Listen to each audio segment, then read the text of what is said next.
Okay, My cat, there we go. There we go. I'm recording now. my cat is crying. Anybody? Yes.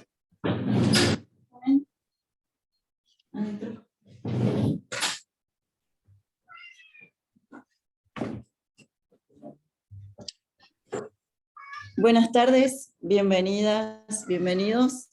Gracias por estar acá. Voy a hablar del traductor de Ulises, de Joyce. La pregunta del millón, empiezo por el final, porque todo el mundo pregunta cuánto tardó en traducirlo. Tardó toda la vida. Empezó desde joven, se frustró ante la lectura. En una entrevista recomendó que no comiencen a leer Ulises demasiado jóvenes. Luego, en 2 años, dedicó 14 a 16 horas diarias de trabajo hasta terminar la obra, a los 80 y pico. Cuando no estaba sentado frente a la pantalla, el fantasma de Joyce lo habitaba. Todas las conversaciones y los sueños nos llevaban una y otra vez a Joyce. ¿Por qué estoy aquí? Me gustan las preguntas existenciales. Estoy aquí gracias a Silvia Utges, mi profesora de Ulises en inglés. Estoy aquí por María Noel, una artista plástica. Sus padres eran muy amigos de mis padres, lectora brillante, y me invitó a formar parte de esta tripulación que se embarcó en esta lectura difícil, intensa, extensa y enormemente placentera, que es bueno hacer juntos, ser una tripulación siguiendo a Ulises. Bueno, nuestra capitana Silvia Utges, aquí. Nuestra odisea. En nuestra odisea. Estoy aquí como amante de Joyce y como hija del traductor de Joyce, Rolando Costa Picasso. Agradezco a todos los que hicieron posible esta charla, a Mónica Cuello, a The James Joyce Center, a su presidente Silvia Utges, a mis compañeras de lectura, aquí está Andy, creo que alguien más. Gracias, porque si no fuera porque lo hicimos juntas, hubiera sido imposible. Agradezco a todos los que están aquí y a los que todavía no descubrieron a James Joyce. También les dedico esta breve charla. Voy a hablar de Rolando, mi padre, y de la traducción, y de su relación con James Joyce. Voy a contar algunas anécdotas como hija, un retrato hecho de vivencias que envuelven la palabra y la literatura. Voy a concluir con una lectura mía de la traducción y con una sorpresa para despedirnos. Empiezo con la frase preferida de mi padre, el profesor, traductor, que es lo que dice Joyce al comenzar Ulises. He incluido tantos enigmas que los profesores se devanarán los sesos y nunca sabrán lo que quise decir. It's true. Rolando Costa Picasso es el traductor de la versión canónica de Ulises de Joyce, publicada en diciembre de 2019 por Edasa en 2 tomos con 6.379 notas al pie. Aprovecho para darles una buena noticia, y es que a fines de diciembre de este año, la editorial promete publicar un nuevo Ulises sin las notas incluidas, sino que las notas van a estar en un link. Con lo cual también va a ser más práctico y manejable, porque hoy son estos 2 tomos. O sea, no es para ir a hacer una cola en el banco y llevar esto. Es muy voluminoso. Así que eso es una gran noticia. Rolando decía que cada época necesita su traducción y emprendió la traducción de Ulises como una misión personal, sin ninguna editorial que lo respaldara. Admiró la versión del primer traductor al español, Valverde, que fue agente de seguros y comenta mi padre que abrió un camino donde antes no había camino. Y ahora les voy a contar cosas de la traducción. Mi padre era traductor, fundó el traductorado de Belgrano y se dedicaba a enseñar traducción en talleres, además de enseñar literatura. Y siempre me quedó algo que él decía acerca de la dificultad de la traducción, y decía que una traducción implica 3 fidelidades, y uno tiene que elegir alguna y sacrificar las otras. Entonces la fidelidad puede ser al lenguaje, al lector o al autor. Y estas fidelidades se dirimen según el contexto y el objeto de la traducción. El lector predomina cuando el objetivo es de instrucción o aprendizaje, o incluso textos científicos. Lo que uno quiere es que el lector pueda comprender los conceptos. Entonces predomina en esos casos el lector. El lenguaje es cuando el idioma es el centro, un objeto de estudio en sí mismo, y el autor predomina porque su estilo es ante todo lo que se busca reflejar. Esto pasa en el caso de los grandes maestros. Uno quiere poder leer un fragmento, una oración, y reconocer el estilo, como cuando uno ve una obra de arte y no se ve la firma, pero uno ve hasta un detalle y reconoce ese estilo que es de un gran maestro.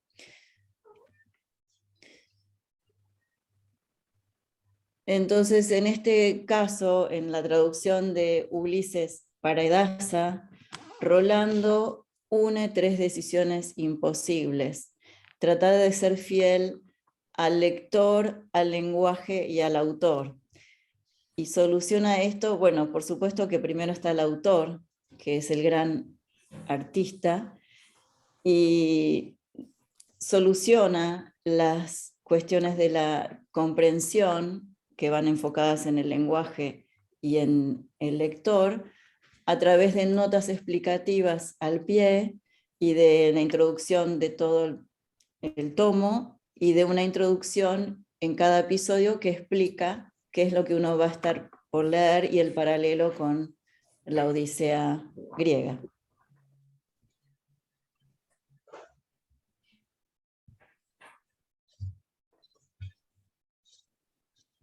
Es que estoy improvisando, entonces yo leo y digo cualquier otra cosa.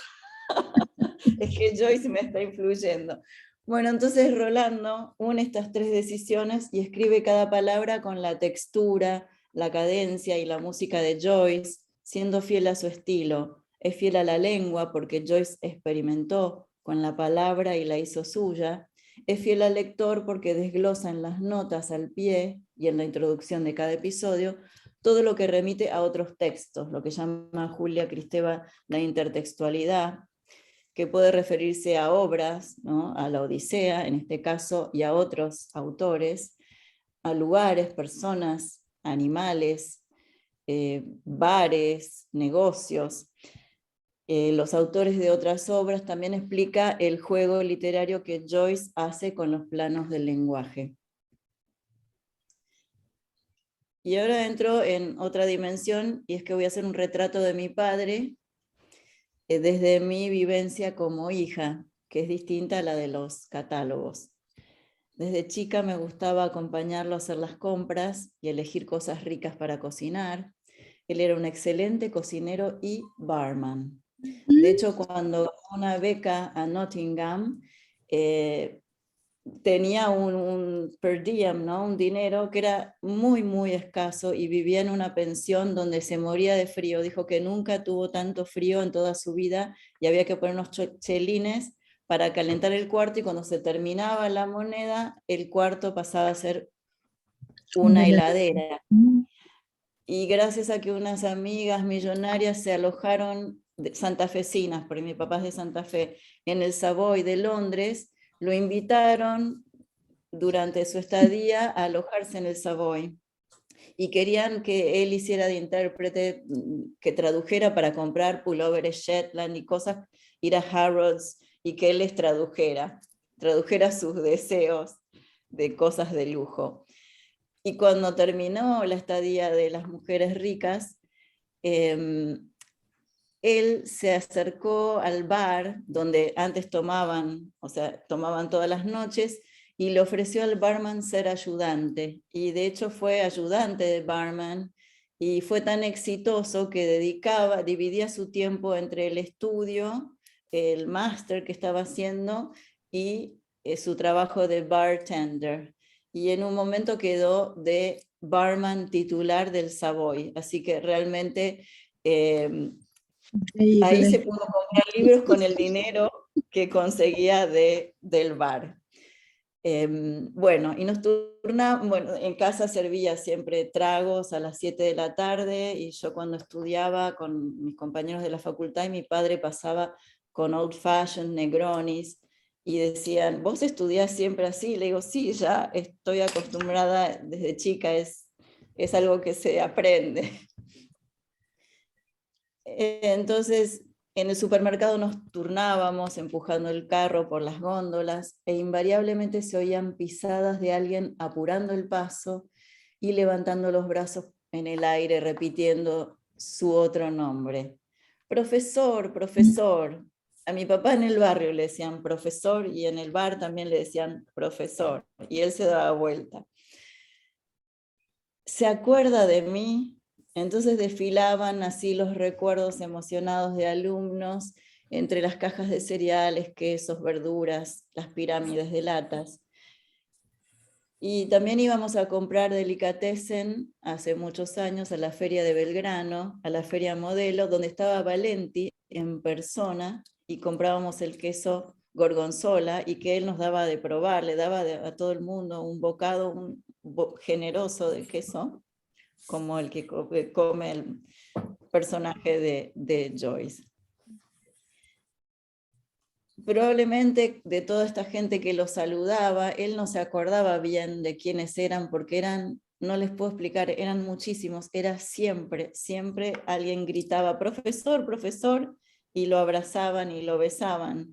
Entonces él se limitaba a recibir besos y abrazos, y se despedían de él diciendo que nunca lo iban a olvidar. Me emociona porque Silvia me dice lo mismo. Y yo era chica y le decía que ser profesor es como ser una estrella de rock o un actor famoso, porque eso es lo que yo veía, y él se moría de risa y hacía como, no es nada. Mi padre, Rolando Costa Picasso, dedicó su vida entera a enseñar y a traducir, a encontrar la palabra justa en castellano o en inglés, para expresar lo que muchas veces no tiene palabras. Fue maestro de maestros, profesor universitario en Buenos Aires, en Córdoba, Rosario, Paraná, La Pampa, Tucumán, Mendoza, Neuquén, y tal vez alguna otra, sin La Rioja también, en Michigan State, en Estados Unidos. Enseñó en los profesorados de Lenguas Vivas y en el Joaquín B. González. En la Academia de Letras, el destino le brindó el privilegio de ocupar la silla de Joaquín B. González. Para él fue un milagro todo, porque tampoco él hacía política, no le interesaba halagar a la gente que él creía que no eran talentosas, y hacía grandes papelones en, no sé, en las fiestas de Planeta, en el Roof Garden del Alvear, y le decían, pero ¿y usted qué le parece a este escritor? Y él decía, es que debería, tomaba un champán y decía, debería ser plomero o hacer una cosa más útil para la sociedad. Y por ahí hablaba de escritores muy exitosos y muy encumbrados, y aún así llegó a la Academia de Letras diciendo todo lo que él pensaba acerca de todo el mundo, que seguramente, no sé cómo, lo votaron a favor, pero jamás él decía lo que no pensaba acerca de el talento de alguien. En el Joaquín B. González, precisamente, nuestra profesora y presidenta del James Joyce Center, Silvia Utges, fue su discípula. Rolando también fue profesor del secundario en el Nacional Buenos Aires en los años 60. Fue maestro de idioma inglés de nivel primario en 2 colegios de Belgrano, 2 colegios ingleses, Buenos Aires English High School y el Lincoln Hall que fundó Amalia Lodi en la calle Olleros. Fue presidente y socio fundador de la Asociación Argentina de Estudios Americanos por 50 años e invitaba siempre a sus alumnos universitarios a disertar codo a codo con especialistas de artes y humanidades de todo el mundo, porque en una época había presupuesto y venía gente de todo el mundo a dar charlas de literatura o de educación, y él alentaba a los alumnos que a veces estaban en primer año o en segundo año, y él decía, no, no, lo que vos haces es muy bueno, quiero que lo presentes. Y en ese sentido siempre fue generoso con los que recién estaban empezando. Una vez le pregunté dónde empezó tu amor por la lengua inglesa, si fueron tus padres que te lo transmitieron, y me dijo que no, que fue una nani que le presentó los libros del Séptimo Círculo, la colección de Borges y Bioy, y que ella le leía las novelas en el idioma original. Y tan grande fue la pasión que decidió él estudiar el profesorado de inglés, y como no había profesorado en su provincia, estudió en la ciudad de Paraná el profesorado de inglés. Sus traducciones siempre fueron, las primeras fueron hechas para sus alumnos, para dar clases. Traducía cuentos, poemas dedicados a los alumnos. De hecho, uno de sus libros, Emily Dickinson, La oblicuidad de la luz, es una colección de poemas que tradujo para sus clases de la Universidad de Buenos Aires y lo dedicó a los integrantes de la Cátedra de Literatura Norteamericana. Siempre hablar con alguien cambia lo que uno dice, entonces él pensaba en qué maravilla era este poema y que se lo iba a leer a alguien, y generaba esa maravilla que terminó en un libro, una edición crítica también con explicaciones de los poemas de Emily Dickinson.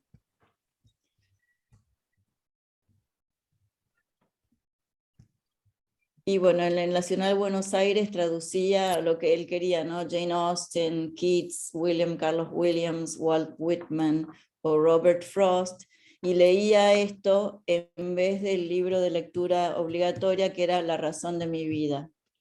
Me contaba que entraba al aula y estaban los cuadritos de Perón y Evita en vez de San Martín y Belgrano, y que él entraba y daba vuelta a los cuadros. Ponía a un costado el libro de Evita y decía, esto no es literatura, ahora escuchen esto. Y claro, leía alguna maravilla y cuando salía volvía a dar vuelta a los cuadros y ponía en el centro el libro oficial. Ulises de Joyce era lo que él más quería hacer en su vida. Quería hacer esa traducción. Y coronó su vida con la traducción de Ulises, y allí convergieron todos sus amores, el amor por la poesía, por la música, por el modernismo, por las letras y sobre todo por los lectores. Traducir Ulises de Joyce fue una verdadera odisea. La emprendió como un viaje solitario, como una misión que coronaría su vida como profesor de literatura y traductor. La primera editorial con la que iba a traducirlo, como normalmente se traduce una editorial, pide una traducción a un traductor. Cuando él dijo que él quería su nombre en la tapa, porque no era una traducción ordinaria, sino que él iba a hacer una edición crítica, iba a explicar, hacer notas, introducciones, y que eso merecía su nombre en la tapa, y el director de la editorial le dijo, nunca ponemos los nombres de los traductores en la tapa. Y bueno, mi padre con esa respuesta dijo, yo no pienso traducirlo, y fue terrible, pero fue como una muerte, porque él ansiaba hacer esa traducción. Y me acuerdo que yo estaba de vacaciones en la cumbre cuando esto le pasó, un verano, y hablábamos todos los días y me dio la mala noticia. Y me dice, bueno, tal vez traduzca dublineses. Y empezó a barajar esa idea. Y después de una semana me llamó y me dice, no me importa, yo voy a traducir Ulises yo solo porque yo quiero hacerlo. Y empezó la traducción esta, es que es una odisea. Y yo le respondí, no importa, desde mi mirada, lo que vamos a hacer es que le vamos a contar a todo el mundo lo que estás haciendo mientras lo estás haciendo. Aunque sea, vamos a generar un rumor gigantesco, por ahí a alguien le interesa. Y justamente fue uno de sus alumnos, que bueno, ya no era un chico, sino una persona muy conocida y autor conocido, que es Carlos Gamerro. A Carlos Gamerro le llegó esta noticia y Carlos Gamerro lo contactó con la editorial Edasa. Y allí fue donde él llegó con la obra hecha, terminada. De todos modos, fue muy difícil, además de traducir, acomodar las notas, porque las notas, no sé si ustedes escriben con notas al pie, empiezan a enloquecer, y las notas que eran citas de citas, que dice vea la nota X, cuando se movían todas, todo era un infierno, y eso le pasó muchísimas veces, y él pensaba, pero estos parecen como unas bromas maléficas que yo voy construyendo y todo se va destruyendo mientras yo trabajo y trabajo, me dice, me voy a morir así, pero decía eso igual, de todos modos, continuaba. Y mi marido en ese entonces, Cristian Begué, lo ayudó a acomodar las notas cada vez que se le desacomodaban las notas. Y cuando terminó toda la novela, todas las notas volvieron a desacomodarse y a confundirse, todas. Y él dijo, no, pero este es un mensaje sobrenatural, entonces quiere decir que hay algo que me impide hacer esto. Bueno, volvieron a acomodarlas con muchísimo trabajo y quedaron las notas en su lugar.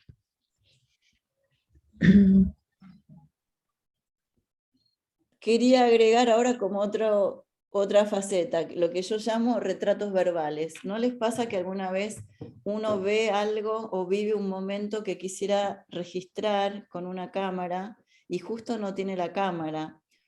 O también pasa que si uno con una cámara toma la realidad, está representando el mundo y no lo está viviendo. Esto es muy interesante cuando los retratos, lo que yo llamo retratos verbales, corresponden al pasado, porque con las palabras se pueden captar cosas que ninguna imagen puede captar. Así que yo les voy a compartir algunos retratos verbales de mi padre. Va el primero. Una vez le pregunté a mi padre que me hablara de un recuerdo imborrable, de una imagen de felicidad. Y él me dijo, la perrita Peter Piper, una fox terrier de pelo liso, que cuando él tenía como 8 años, era una perrita hembra con nombre de varón, porque así sucedía con las escritoras que buscaban hacerse un lugar en el mundo de los hombres. Y él cuando rememoraba cerró los ojos y retrató a la perrita caminando al trotecito, adelante, suelta, con las orejas moviéndose en la brisa, por la costanera de Santa Fe, en el atardecer de un día muy caluroso, y el viento soplaba y le devolvía la vida. Y esa era una imagen imborrable de un momento muy feliz.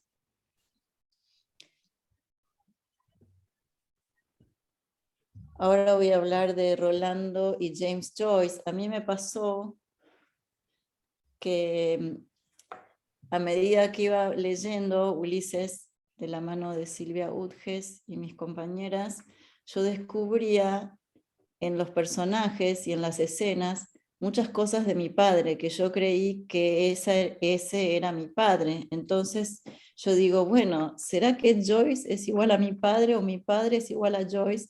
O se han mimetizado, posiblemente estaba ya habitado por él.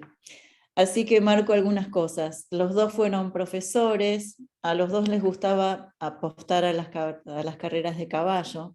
Mi padre estudiaba la Palermo Rosa, las performances, y anotaba todo como si fueran escrituras sagradas del Vaticano, y tenía todo acomodado. E iba al hipódromo y los otros burreros, yo lo acompañaba en una época en que ya tenía edad para ir al hipódromo, le decían, profesor, ¿qué tenemos? Y él desplegaba sus revistas y explicaba una cosa, no sé, increíble estadística de los caballos en una pista combinado con chaquetillas por los colores, por el cielo, por la humedad de la pista. Bueno, estudiaba a los caballos con gran dedicación. Otra cosa que hacía es que contaba los pasos para ir a la playa o los pasos, los escalones de la escalera. Y yo de chica pensé que todos los padres hacían eso. Cuando llegábamos a la playa me decía, hay 243 pasos desde el umbral hasta la sombrilla. Y yo tomaba nota, ¿no? Pero no entendía muy bien qué era. Y cuando leí en Joyce que contaba los pasos, me quedé muy impresionada. Otra cosa que hacía, que también hacía Joyce, es que recortaba figuras de diarios y revistas y los pegaba en los libros. Acá tengo, yo ahora estoy viviendo en la casa de mi padre, y acá les muestro un ejemplo. Por ejemplo, este es un libro de manifiestos del futurismo, ¿no? Y acá recortó y puso unas frutillas. Acá hay uno de Emily Dickinson, una exégesis de Cambridge, y recortó esto que habrá encontrado en una revista, dice I dwell in possibility, una cita de Emily Dickinson, ¿no? Vivo o habito la posibilidad. Bueno, y así están todos sus libros, con imágenes. La reina de Inglaterra es algo que pone mucho también en los libros y en todos lados. El queso también, el queso gorgonzola de Valenti, comparte el amor a Shakespeare, dio cursos sobre Shakespeare y también tradujo la obra completa de Shakespeare para Editorial Coligüe en ediciones de estudiantes, que eso es interesante, pero son ediciones económicas. Apreciaba la poesía, la música y el canto. Rolando cantaba muy bien, no sé si tan bien como Joyce, pero cantaba realmente bien. Tenía un gran sentido del humor, le gustaba la ironía, decir palabras prohibidas y escandalosas en lugares públicos. Mucha gente me recuerda unas frases que no puedo reproducir. En una ocasión se disfrazó de Mae West. ¿Vieron esa diva de los 50, que era muy provocadora y decía frases provocadoras y siempre algo referente a lo sexual? Se disfrazó de Mae West con un vestido plateado. En esa época tenía bigotes y se los pintó y se puso una peluca platinada y se pintó los labios. Y cantó una canción muy sexy en un cabaret a beneficio de los profesores de inglés de Buenos Aires, y se recaudaron fortunas. Estaba muy feliz con eso. Claro, estaban los otros profesores, las autoridades, sus alumnos, todos quedaron maravillados con ese talento oculto. Era muy supersticioso. Eso también, yo pensaba que todo el mundo era tan supersticioso y después vi que no tanto. En casa no decíamos nunca la palabra serpiente, ni nada de lo que esto, o sea, la palabra que empieza con B corta, ¿no? Sino que hacíamos un gesto sinuoso, así decíamos, las que se arrastran. Eso era, ya de chica, las que se arrastran. Bueno, no había que decirlo. Los días de suerte no contienen R, entonces eran solo lunes, jueves, sábado y domingo. Si había que hacer una actividad, no sé, exposiciones de cuadros o presentaciones de libros, se hacían religiosamente los jueves, porque decían, bueno, el lunes por ahí la gente está medio con el fin de semana, así que jueves era el día sagrado en que ocurrían, bueno, ahora me di cuenta que yo mi taller lo doy un jueves y no lo había pensado, sino que me ocurrió. Y también organizaban permanentemente fiestas de disfraces, pero no eran, eran reuniones serias. Hay un micrófono, habría que poner mudo, ahí está.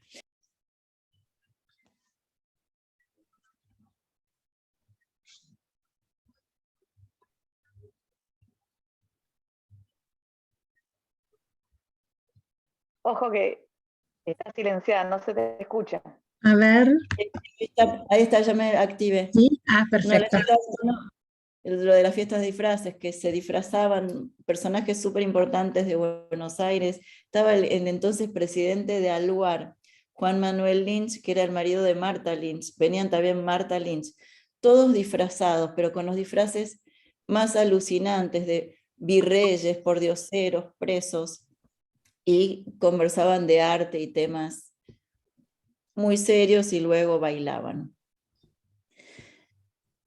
La otra cosa es que nunca había que coser la ropa puesta. Nos decían, no, por favor, no, y esto lo dice Joyce, y Silvia nos recordó eso, que lo marqué, porque trae mala suerte o evoca a los muertos en su último traje antes de la tumba. Entonces, la ropa hay que quitársela para coser. Creo que sigo quitándome la ropa, y uno dice, qué trabajo, porque es un pedacito nada más, pero no vaya a ser cuestión. Bueno, hacia el final de su vida comenzó a perder aquello que más amaba, las palabras. Su última traducción fue de los cuentos de Hemingway, In Our Time. Me dijo que él estaba cansado, que ya había dicho todo lo que tenía que decir.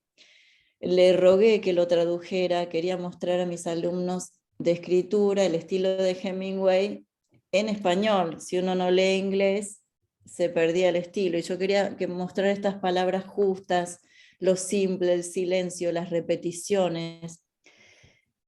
Y bueno, al final aflojó. Además ocurrió otro milagro.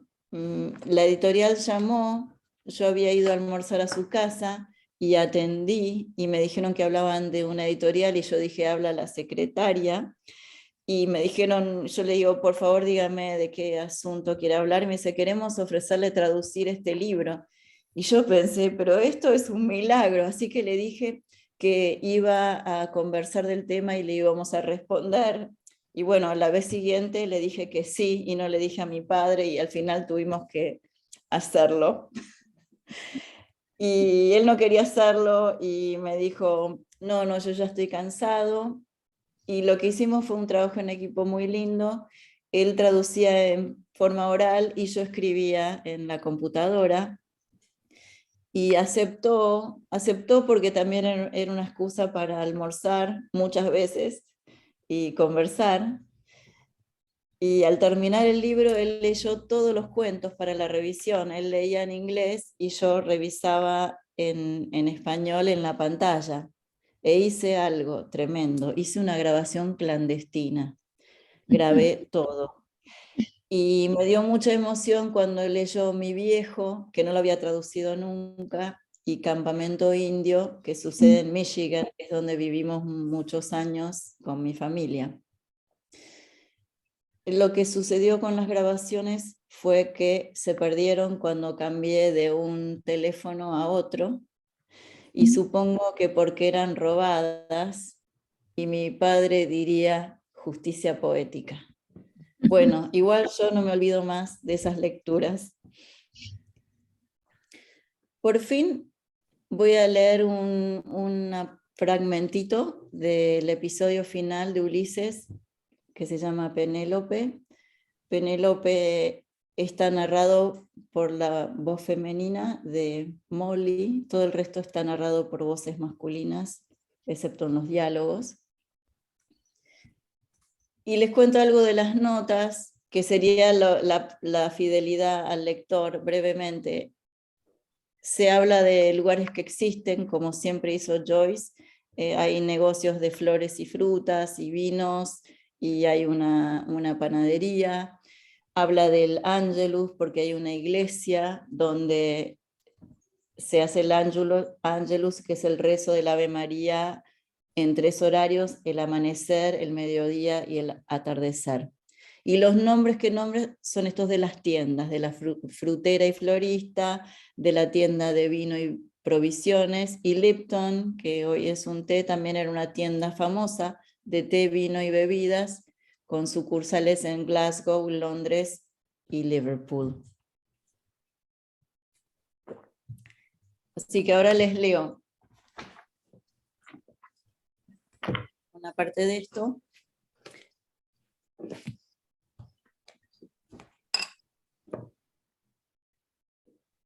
Y después espero que la tecnología me ayude para hacerlo del final. Sí. Ok.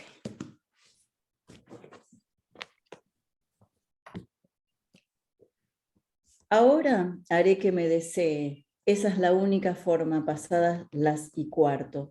Después, ¿qué hora no es de este mundo? Supongo que se están levantando en la China, peinándose las coletas.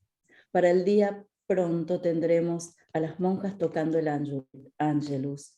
No tienen a nadie que vaya a arruinarles el sueño, salvo 1 o 2 curas para el oficio de la noche, o el reloj despertador de la casa de al lado.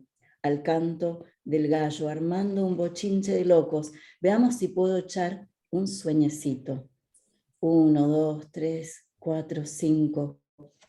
¿Qué clase de flores son esas que han inventado como estrellas? El papel de empapelar de la calle Lombard. Era mucho más lindo el delantal que él me regaló. Era como algo así, solo que yo lo usé 2 veces.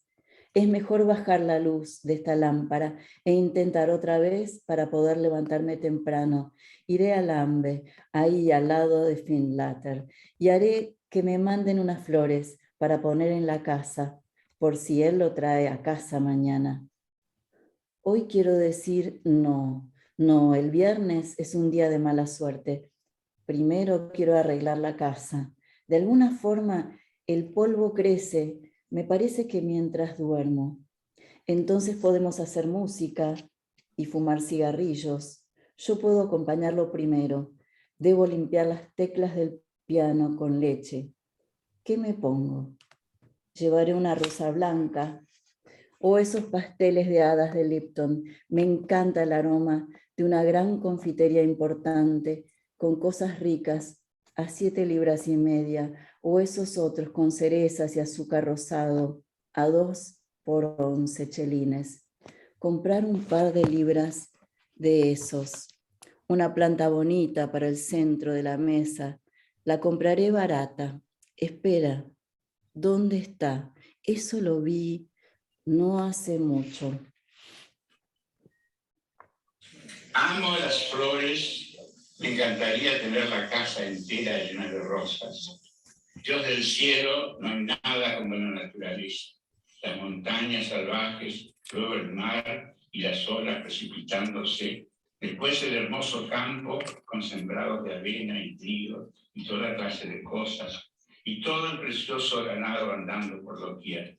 Eso hace bien al corazón. Ver ríos y lagos, flores de todas clases y formas, y aromas y colores, brotando hasta en las zanjas, plíngulas y violetas, esa naturaleza. En cuanto a los que dicen que no hay Dios, yo les chasquearía los dedos a pesar de toda su cultura. ¿Por qué no van y crean algo? Muchas veces se lo he preguntado a él. Ateos, o como se llamen, van y se friegan la nube de encima primero y después aúllan llamando al cura y se mueren. ¿Y por qué? Porque le tienen miedo al infierno debido a su mala conciencia. Ah, sí, los conozco muy bien. Bueno, ¿cuál fue la primera persona en el universo antes de que hubiera nadie? Que lo hizo todo. ¿Quién? Ah, eso ellos no lo saben. Ni yo tampoco. Así que ahí tienes. Mejor sería que trataran de impedir que salga el sol mañana.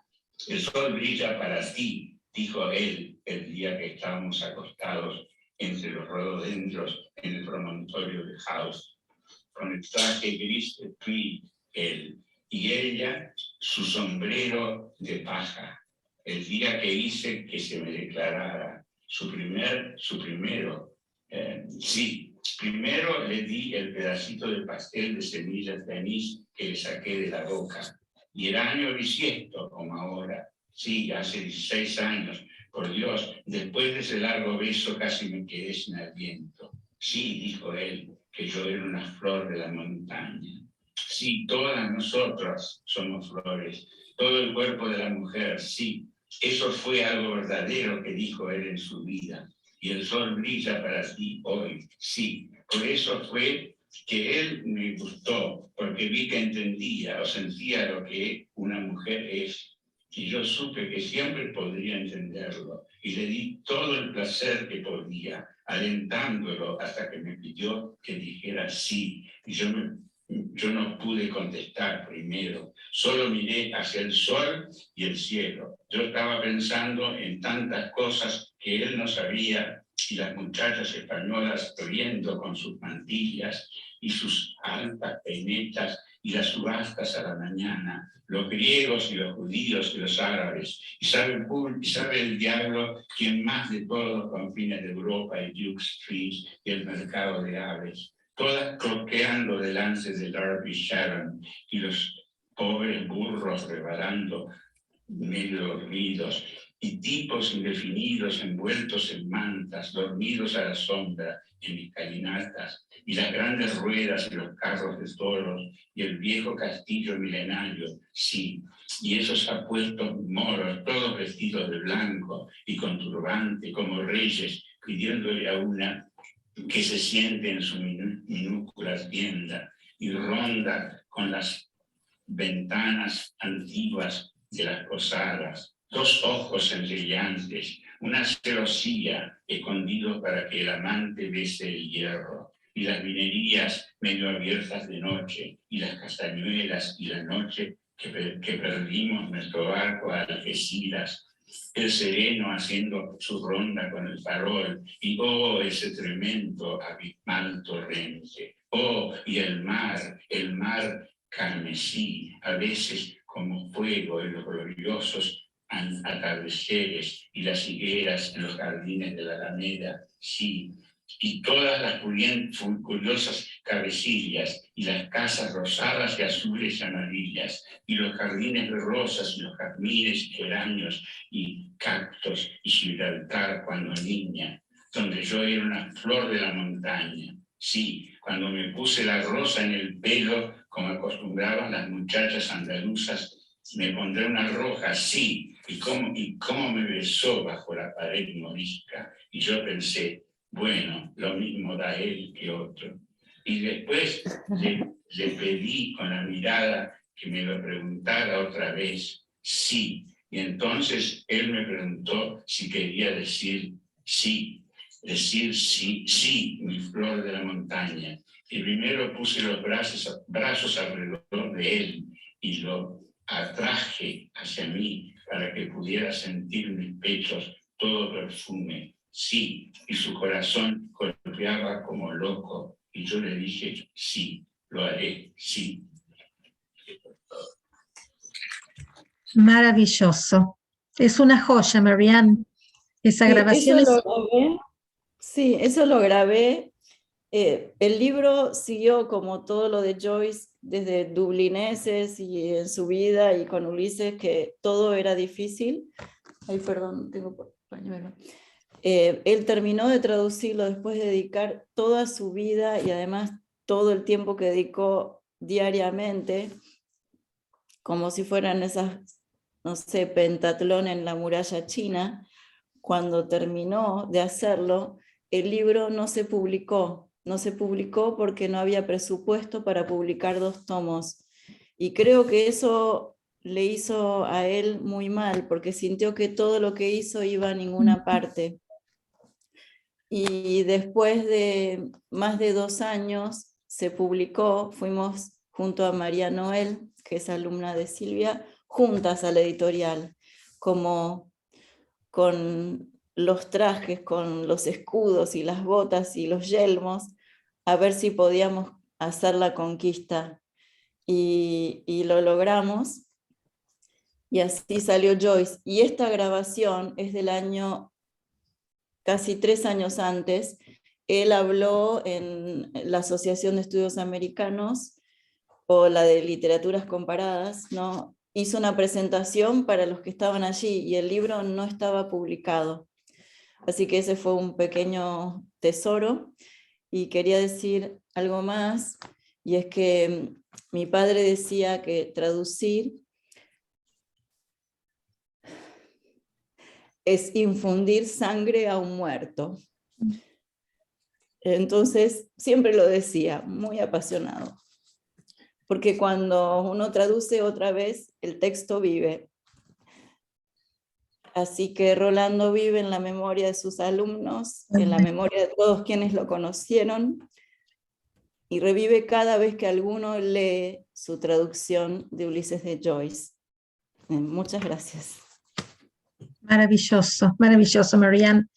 Me emociona profundamente el paralelo de la Odisea de tu papá traduciendo el Ulises con la Odisea de Joyce, cuando escribió el Ulises y después hasta que logró publicarlo, ¿no?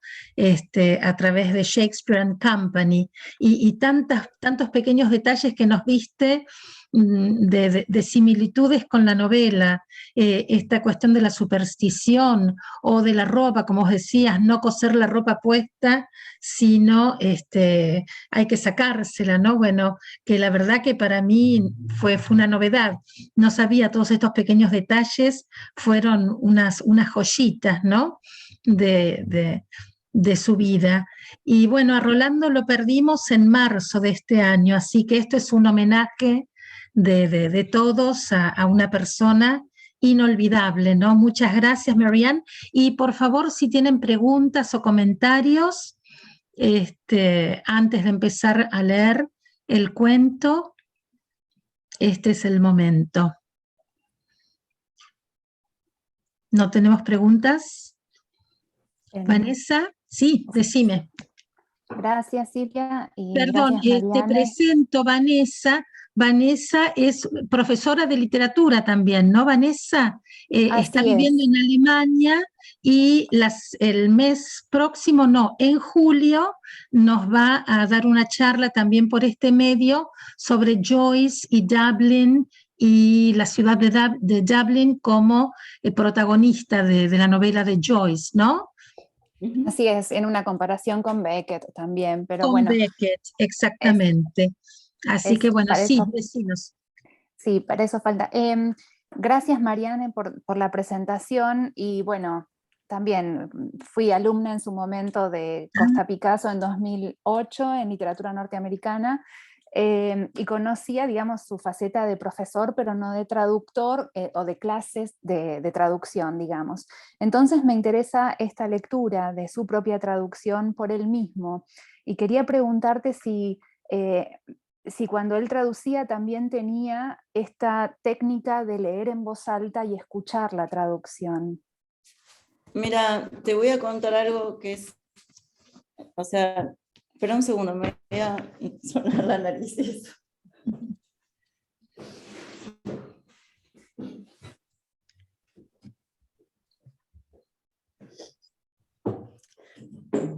Eso. Yo, de mis hermanos, tengo una hermana médica y un hermano que está en recursos humanos, pero de cualquier modo yo tenía mucha afinidad con él porque me a las letras, la creación, tenía permanentemente acerca de los trabajos, de lo que estábamos haciendo, y él me hacía a mí preguntas, o sea, yo me sentía un poco, primero impresionada, digo, ¿cómo a mí el profesor me va a preguntar algo? Yo no sé nada. Y bueno, me fui acostumbrando a que él me hiciera preguntas y empecé a tener estos diálogos de cosas muy, muy complejas. Y un día traduciendo Joyce, yo estaba preparando la comida y él me dice, creo que estoy completamente perdido, ya no sé, me quedé acá, hay una parte que no, creo que no la puedo traducir. Estamos teniendo problemas con el audio. A ver si lo podemos... A ver, Marianne, estamos teniendo problemas con el audio. Estás muted. Ahora, a ver. Bueno, entonces en un momento que estábamos por almorzar, él me dice, no, yo creo que llegué a un punto en que no sé salir de esto y además que no entiendo cómo cambia de tema, no le encuentro ningún sentido. Y yo en realidad repetí lo que yo aprendí de él. Una vez dice cosas y se olvida, pero yo fui a casi todas sus clases y conferencias y le digo, posiblemente está en el sonido la solución. Entonces hagamos que esto es música, vos léeme.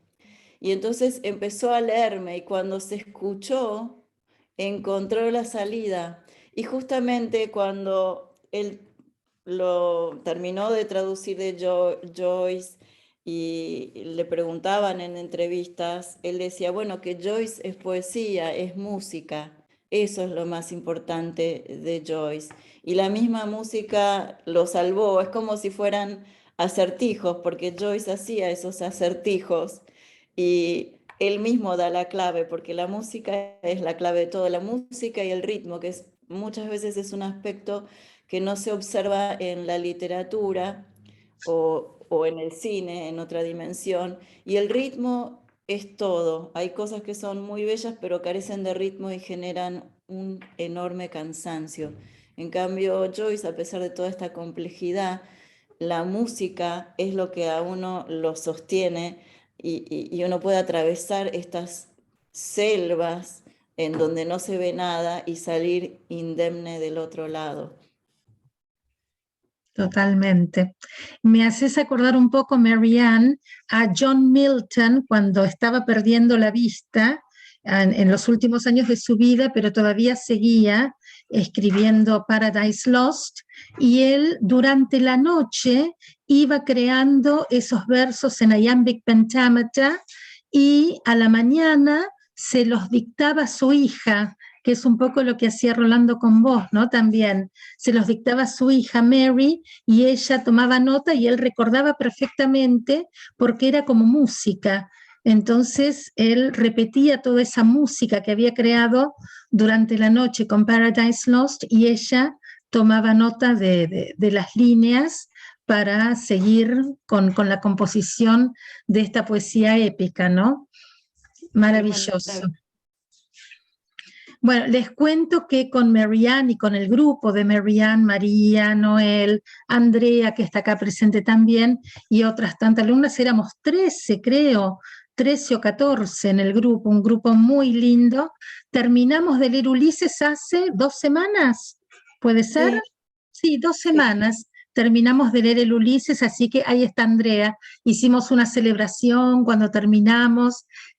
Bueno, fue un hito, ¿no? Realmente fue muy celebrado.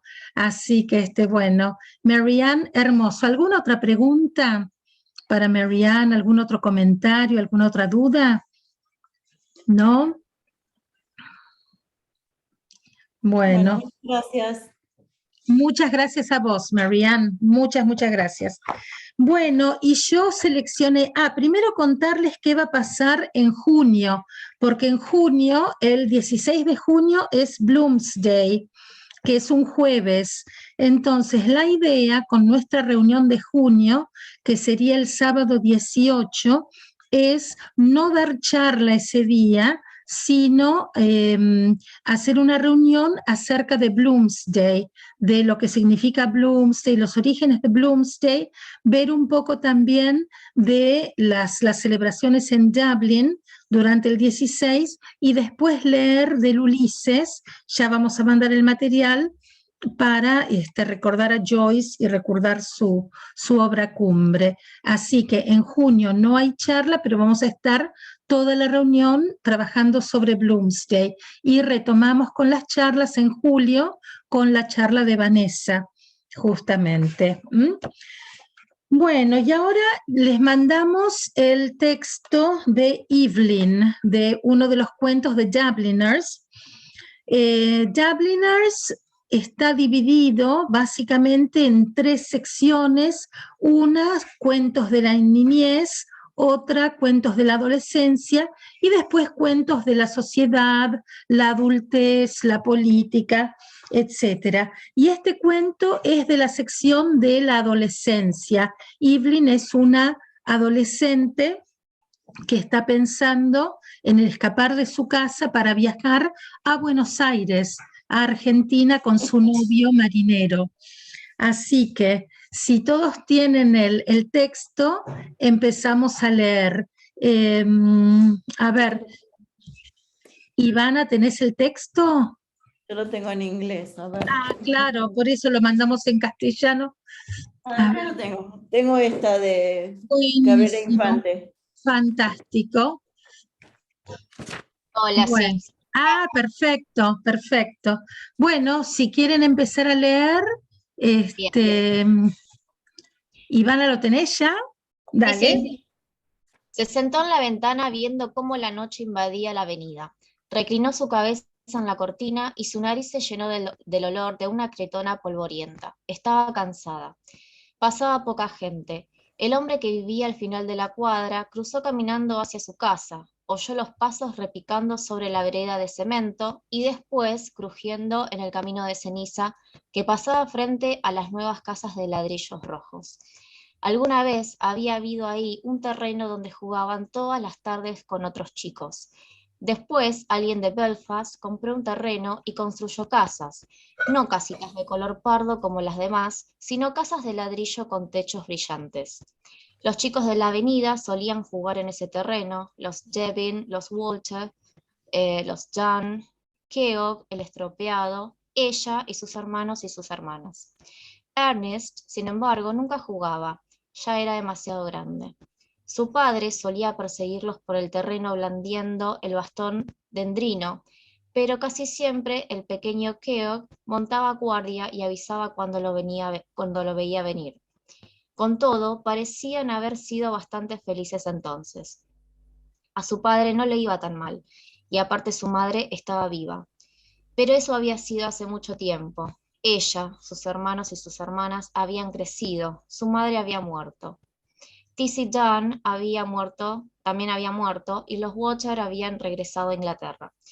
Todo cambia. Ahora ella también se estaba yendo lejos, como los otros, abandonando su hogar. Gracias, Ivana. Bueno, la presencia del polvo que se asienta en los muebles, etcétera, que es una característica de todo Dubliners. La parálisis en Dubliners, nadie puede reaccionar, nadie puede cambiar, el miedo al cambio y las memorias permanentes, ¿no? De algo que fue mejor en el pasado. María, Virginia, ¿sí? ¿Querés leer vos? Sí, se escucha de fondo mi hija, por las dudas. No hay problema, no hay problema. No, disculpa. El hogar. Echó una mirada al cuarto, revisando todos los objetos familiares que había plumereado una vez por semana durante tantísimos años, preguntándose de qué lugar de la tierra saldría ese polvo. Quizá nunca volvería a ver esos objetos familiares de los que nunca hubiera soñado separarse. Y sin embargo, durante todos esos años, nunca averiguó el nombre del cura, cuya foto amarillenta colgaba en la pared sobre el armonio roto, al lado de la estampita de las promesas de la bendita. Margaret Mary Alcacock. Él había sido amigo de su padre. Cada vez que le mostraba la foto a una visita, su padre solía dársela con una frase casual. Ahora vive en Melbourne. Ella había aceptado irse lejos, dejar su casa. ¿Era inteligente hacer eso? Trató de sopesar cada parte del problema. En su casa por lo menos tenía techo y comida. Tenía a su lado a los que había conocido toda su vida. Claro que debía trabajar mucho, en la casa y en el trabajo. ¿Qué dirían en la tienda cuando supieran que se había escapado con un tipo? Tal vez dirían que era un idiota y la reemplazarían poniendo un anuncio. Miss Gavan estaría contenta. Siempre le decía algo, sobre todo delante de la gente. Señorita Hill, ¿no ve que hay clientas esperando? Más despierta, señorita Hill, por favor. No derramaría sus lágrimas precisamente por la tienda. Gracias, María. La idea aquí otra vez es la parálisis, la dificultad para tomar la decisión de irse y seguir a su novio hasta Buenos Aires. Victoria, ¿tenés el texto? ¿Sí? Sí, lo tengo. ¿Podés seguir leyendo? ¿Cómo no? Pero en su nueva casa, en un país lejano y extraño, no pasaría lo mismo. Además, ella estaría casada. Ella, Evelyn. Entonces la gente la trataría con respeto. A ella no la iban a tratar como trataron a su madre. Incluso ahora que tenía casi 20 años, a veces se sentía amenazada por la violencia de su padre. Sabía que era eso lo que le daba palpitaciones. A medida que fueron creciendo, él nunca le pegó, como sí a Harry y a Ernest, porque ella era mujer, pero últimamente la amenazaba y le decía lo que le haría si no fuera porque su madre estaba muerta. Y ahora no tenía a nadie que la protegiera. Ernest estaba muerto y Harry, que trabajaba decorando iglesias, siempre estaba de viaje por el interior. Además, las invariables discordias por dinero cada sábado a la noche habían comenzado a cansarla y dejarla sin palabras. Ella siempre entregaba todo su sueldo, 7 chelines, y Harry mandaba lo que podía, pero el problema era cómo conseguir dinero de su padre. Él decía que ella malgastaba el dinero, que no tenía cabeza, que no le iba a dar... Perdón, paso de página.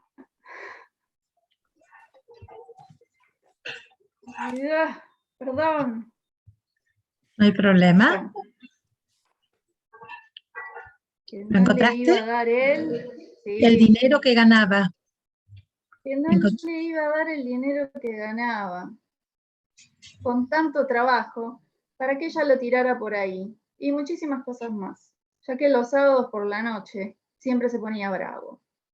Al final le daba el dinero y le preguntaba si ella no iba a comprar las cosas para la cena del domingo.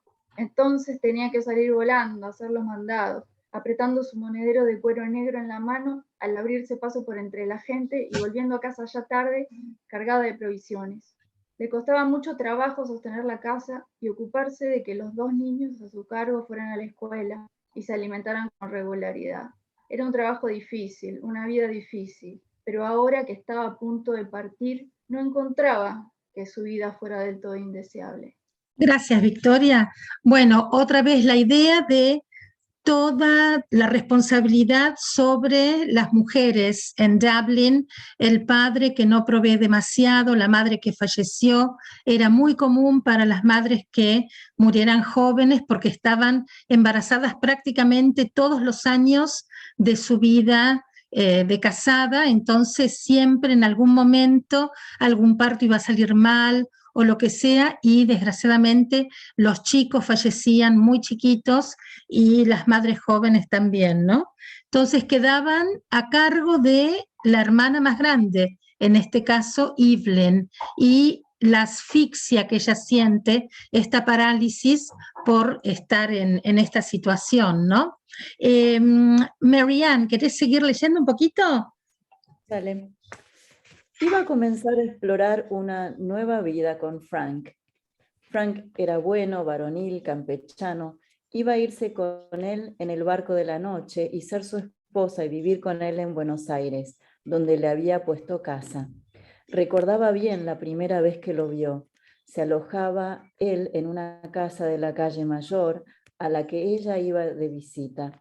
Parecía que no habían pasado más que unas semanas. Él estaba parado en la puerta, la visera de la gorra echada para atrás, con el pelo cayéndole en la cara broncínea. Llegaron a conocerse bien. Él la esperaba todas las noches a la salida de la tienda y la acompañaba hasta su casa. La llevó a ver La muchacha de Bohemia y ella se sintió en las nubes sentada con él en el teatro, en sitio desusado. A él le gustaba mucho la música y cantaba un poco. La gente se enteró de que la enamoraba y cuando él cantaba aquello de la noche de la novia del marinero, ella siempre se sentía turbada. Él la apodó Poppins en broma. Al principio era emocionante tener novio y después él le empezó a gustar. Contaba cuentos de tierras lejanas, Había empezado como camarero, ganando 1 libra al mes en un buque de las niñas Allan que navegaba al Canadá. Le recitó los nombres de todos los barcos en que había viajado y le enseñó los nombres de los diversos servicios.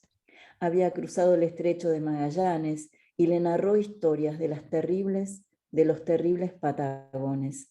Recaló en Buenos Aires, decía, y había vuelto al terruño de vacaciones solamente.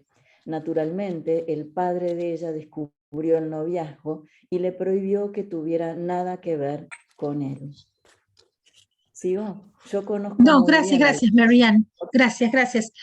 Bueno, la idea, otra vez aquí, la difícil situación de Evelyn, el maltrato en la casa, el maltrato en su trabajo también, o sea, todas las razones por las que ella quería irse de Dublin, ¿no? Y la idea de Buenos Aires, ¿por qué Buenos Aires? Se pregunta muchas veces. Bueno, probablemente porque en ese momento era una tierra exótica, era una tierra prometida, era la tierra a donde iban todos los inmigrantes a principios del siglo XX, ¿no? Es una posibilidad, era algo impensable tomar un barco para llegar hasta Buenos Aires. Y fíjense que el marinero se llamaba Frank. Frank, que implica honesto, abierto, decente, totalmente el opuesto de lo que el papá de Evelyn decía de él. Pero claro, si se iba Evelyn o si Evelyn se casaba, el padre se quedaba sin la persona que se tenía que hacer cargo de su casa. ¿Alguien más que no haya leído? Lucía, ¿tenés el texto? Sí, por favor. Desde ya sé cómo son estos marineros. Ya sé cómo son estos marineros, le dijo. Un día él discutió con Frank y después de eso ella tuvo que empezar a verlo en secreto. Caía la tarde en la avenida, la blancura de 2 cartas sobre su regazo crecía sin distinciones. Era una para Harry, la otra para su padre. Ernest había sido su favorito, pero ella quería a Henry también. Su padre había envejecido últimamente. Ella se daba cuenta, la iba a extrañar. A veces él podía ser muy agradable. No hacía mucho, cuando ella tuvo que guardar reposo por un día, él le leyó un cuento de fantasmas y le hizo tostadas en la chimenea. Otro día, cuando su madre vivía, todos habían ido de picnic a la colonia de Harvard. Recordó a su padre poniéndose la gorra de su madre para hacer reír a los niños. Se hacía tarde, pero seguía sentada en la ventana, la cabeza recostada en la cortina, respirando el olor a cretona polvorienta. A lo lejos, en la avenida, podía oírse un organillo. Conocía la canción. Era extraño que reapareciera precisamente esta noche para recordarle la promesa que le había hecho su madre. La promesa de mantener unida a la familia tanto como pudiera. Recordó la última noche de la enfermedad de su madre. Estaba otra vez en el oscuro cuarto cerrado, al otro lado del corredor, y fuera se oía una melódica canción italiana. Le habían dicho al organillero que se fuera dándole 6 peniques. Recordó cómo su padre regresó al cuarto de la enferma diciendo: «Malditos italianos, justo venir acá». Mientras rememoraba la penosa visión de la vida de su madre, aquella tocó lo más vivo posible de su ser. Una vida entera de sacrificios cotidianos para terminar en la locura final. Temblaba al oír de nuevo la voz de su madre diciendo constantemente con insistencia insana: «De Brown será un, de Brown será un». Gracias, Lucía. Bueno, buenos recuerdos mezclados con malos recuerdos, buenas memorias de su padre que hacen que siga dudando si se va a ir o no, pero sobre todo la difícil vida de las mujeres en Dublin y cómo la mamá cayó en ese episodio de locura. Y estas palabras que no tienen significado, que son un reflejo de la locura que ella estaba sufriendo. Vanessa, ¿querés comentario puedo hacer? Sí, por favor, sí, claro. De la traducción. Cuando termina de decir que se pone el sombrero de su madre para hacerlos reír a los niños, sí. Empieza un párrafo que esta traducción que no sé cuál es, decía se hacía tarde. Yo quería referirme a la impersonalidad del tiempo y a la subjetividad del tiempo. El libro en inglés dice, her time was running out, but she continued to sit by the window. Entonces es su tiempo que se acaba. Y en este caso yo no termino de encontrar la buena traducción. Aquí Cabrera Infante me parece más ajustado porque dice apenas le quedaba tiempo ya. Porque es el reloj de arena de uno, no el tiempo en general. Totalmente, totalmente de acuerdo. Se le hacía tarde a ella, ¿no? Como que llegaba el momento de decidir si se iba o se quedaba, exactamente. Gracias, Marianne, totalmente, totalmente. Bueno, Vanessa, ¿querés seguir leyendo? Sí, claro. Se puso de pie bajo un súbito impulso de terror. Escapar, tenía que escapar. Frank la salvaría, le daría su vida, tal vez amor también. Pero ella quería vivir. ¿Por qué ser infeliz? Tenía derecho a la felicidad. Frank la llevaría en andas, la cargaría en sus brazos, la salvaría. Esperaba entre la gente amontonada en la estación de North Wall. Él tomó su mano y ella supo que él le hablaba, diciéndole una y otra vez algo sobre el pasaje. La estación estaba llena de soldados con valijas marrones. Por las puertas abiertas del almacén divisó el bulto negro del barco, amarrado junto al muelle, con los ojos de buey iluminados. No respondió. Sintió sus mejillas frías y pálidas, y en su laberinto de angustia rogó a Dios que la guiase, que le mostrara cuál era su deber. El barco lanzó un largo y doloroso silbido hacia la niebla. Si se iba, mañana estaría mar adentro en Frank rumbo a Buenos Aires. Los pasajes estaban reservados. ¿Podría echarse atrás después de todo lo que él había hecho por ella? Su angustia le causó náuseas y continuó moviendo los labios en una ferviente oración silenciosa. Una campanada sonó en su corazón. Sintió que él sujetaba su mano. Vamos. Todos los mares del mundo se agitaban en su interior.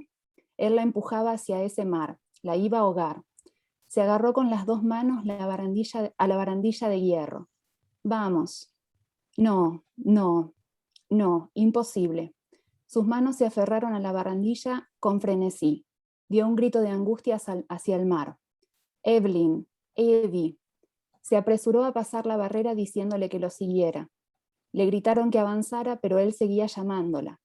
Ella le mostró su rostro pálido, pasivo, como un animal indefenso. Sus ojos no tuvieron para él ni un signo de amor o de adiós o de reconocimiento.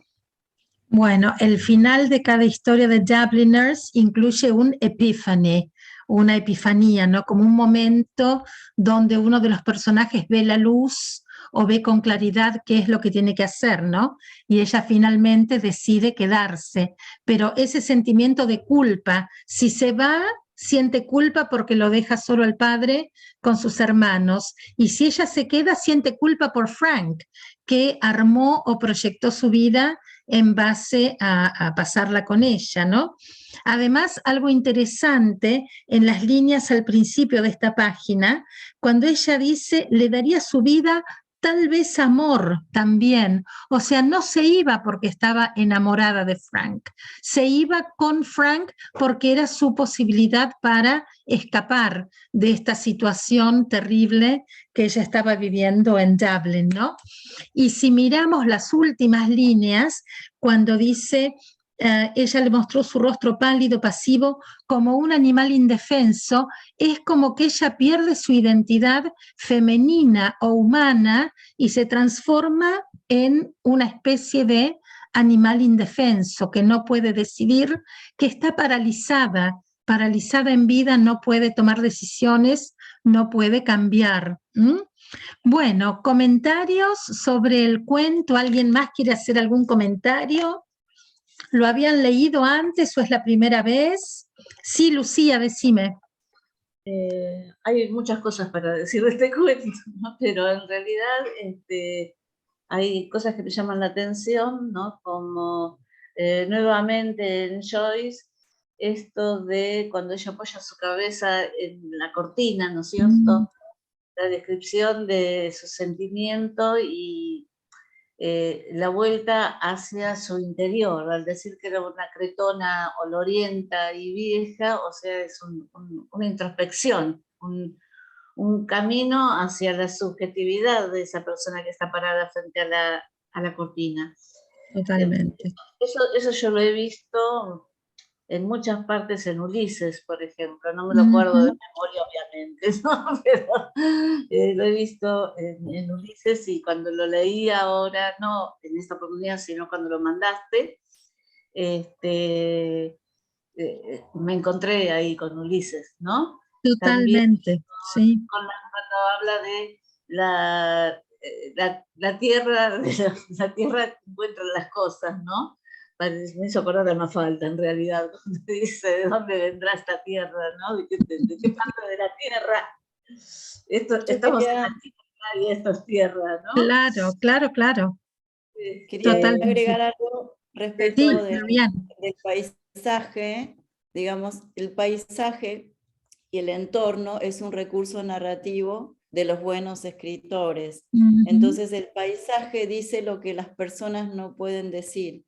Es una proyección espiritual, una multitud en ebullición, sombras, humedad, movimiento, la ventana con la cretona, el polvo, todo eso es el estado del espíritu proyectado. El estado de ánimo, claro. En el entorno. Uno lo puede sentir cuando lo lee. Claro, y casi olerlo. Uno casi lo puede oler mientras lee el cuento, ¿no? Sí, sí, sí, totalmente, totalmente. Sí. El final, cuando ella al fin no se va con este hombre a quien ella estaba ilusionada. En la traducción que vos trajiste, cuando ella lo escucha cantar, dice agradablemente confundida. La expresión que leyó Marian tiene otra expresión, donde no aparece tanto la subjetividad, me parece. Y, claro. Y esto de que ella no se va, ella se queda porque ella también es una mujer de Dublín. Ella tiene que cumplir su destino, que está allí. Ella no sé cómo puede repercutir ese cambio de ser feliz, de irse a la aventura, de irse con alguien que la va a amar y que la respeta como persona, como ser humano, cuando ella es una mujer. También tiene que quedarse ahí y tener un hijo detrás otro, quizás, no sé. Ese es su fin, claro. Ese es su destino en Dublín, totalmente. Entonces ella no se puede ir. Eso marca nuevamente la situación de la mujer allí, ¿no es cierto? Más allá de una postura feminista o no, sino un retrato. Un retrato de la mujer. Por eso se tiene que quedar. Y por eso se queda en el cuento. Y por eso... Sí, yo creo que también hay una cuota de culpa, ¿no? De que ella no va a poder manejar la culpa si se va y abandona a sus hermanos que sabe que la necesitan, ¿no? Y el destino preestablecido, si se quiere, de alguna forma, bueno, el destino que indica la representación de la mujer en ese lugar y en esa época, en donde vive y donde ella está, y con respecto al juzgamiento de los demás hacia ella. Claro, claro. El qué dirán, claro. No se va, no es un asunto totalmente sentimental y solamente, ¿no? Claro, ahora siempre se asocia también con esta idea de parálisis que Joyce incluye en todos los cuentos. Aquí está muy claro, pero en todos los demás cuentos también está esta idea de parálisis. así como la idea del polvo que se asienta en todos los muebles, ¿no? Totalmente, totalmente. Está Bueno, ahí, perdón, chicas, María sí. Virginia Gallo levantó la mano, no sé si quería decir justo algo. A ver, Noemí, veo acá una mano. María María, ¿querés Virginia. hacer un comentario? A ver, estás muted. Estás muteada, a ver. Ahora. Perdón, no, que yo leí el Ulises con la traducción de Daza de tu papá, Marian, que fue mi profe en la U hace muchos años. Bien, Fue para mí un bueno. viaje, la leí en cuarentena con mi mamá en grave estado de salud y compartía con ella las lecturas a distancia. Fue muy emocionante para mí escucharla hoy a Marian. O sea que es un poco mi vida también. Para mí fue apasionante leer la traducción de mi profe. Me gustó mucho porque es muy cotidiana y eso quedé tan apasionada con Ulises, con Joyce, que dije, bueno, empiezo a leer un poco todo, ¿no? Y compré esta versión y me pareció fascinante también la traducción, ¿no? Creo que lo que tienen en común ambas traducciones es una cercanía, ¿no? Con el lector. Una de las decisiones que decía Marian respecto a la traducción, nos parece súper interesante eso, que es muy cercana a la lectura. Y me gustó mucho esta versión, pero me encantó también esta corrección respecto a la versión. Ahora voy a imprimirla en inglés, voy a imprimir el cuento en inglés y voy a verlo porque me quedé con ganas de ver la traducción, ¿no? Sí. Bien, bien. Mira, esta es la de Scott, la que vos tenés ahora. Claro, la de Scott, bueno, sí. Yo no la tengo, pero yo que soy, bueno, primero cuando uno lee un cuento muchas veces seguidas entra en otra dimensión del cuento y es muy interesante leer el cuento en sus distintas traducciones. Las distintas traducciones. Que representa el traductor, porque es una interpretación del mundo, del autor y del texto. Muy interesante, chicas. La verdad fue un placer. Gracias. Un placer, Marianne, tu charla inolvidable. Pero además, bueno, todas las participaciones de todas, fue un gusto realmente. Agnes, un gusto también. A través de Agnes, de Agnes Mackenzie, yo conocí a María Noel y se creó todo este milagro de este grupo maravilloso que leyó el Ulises durante 4 años largos, ¿no, Marianne? 4 años y pico, 2 veces por mes, nos juntábamos a leer el Ulises, lo leímos de pe a pa, escuchábamos la grabación y después lo comentábamos, yo lo explicaba y bueno, como les digo, lo terminamos hace 2 semanas. Así que acá estamos un poco todos, hay alumnos de Rolando Costa Picasso, estamos los que nos interesamos desde siempre en Ulises, Andrea Bullrich, que también es del grupo que terminó el Ulises hace 2 semanas. Así que bueno, chicas, un placer estar con todas ustedes y nos vemos el 18 de junio para celebrar Bloomsday, todas juntas. ¿Sí? 16, creo, ¿no? 16 el 16 es jueves, el 16 es Bloomsday. Claro, y después nos reunimos el tercer sábado de junio, que es 18, para ver un poco de las celebraciones. Tengo mis espías en Dublin que espero me manden videitos de la celebración en Dublin. Así puedo compartir con ustedes esos videitos. La gente se disfraza con trajes de época de principios de siglo. Se lee el Ulises en todas partes en Dublin. La gente va caminando, yo estuve ya en una celebración de Bloomsday en Dublin, van caminando con el Ulises en la mano, bueno, hay cantidad de obras de teatro, etcétera. Así que el 18 nos juntamos, es el tercer sábado de junio, para ver un poco de todas las celebraciones del 16. ¿Sí? Bueno, un gusto, un placer haber estado con todas ustedes. Gracias por asistir. Marianne, maravilloso lo tuyo. Voy a parar la grabación primero. Esperen que voy a parar. ¿Dónde estoy? Acá, stop recording.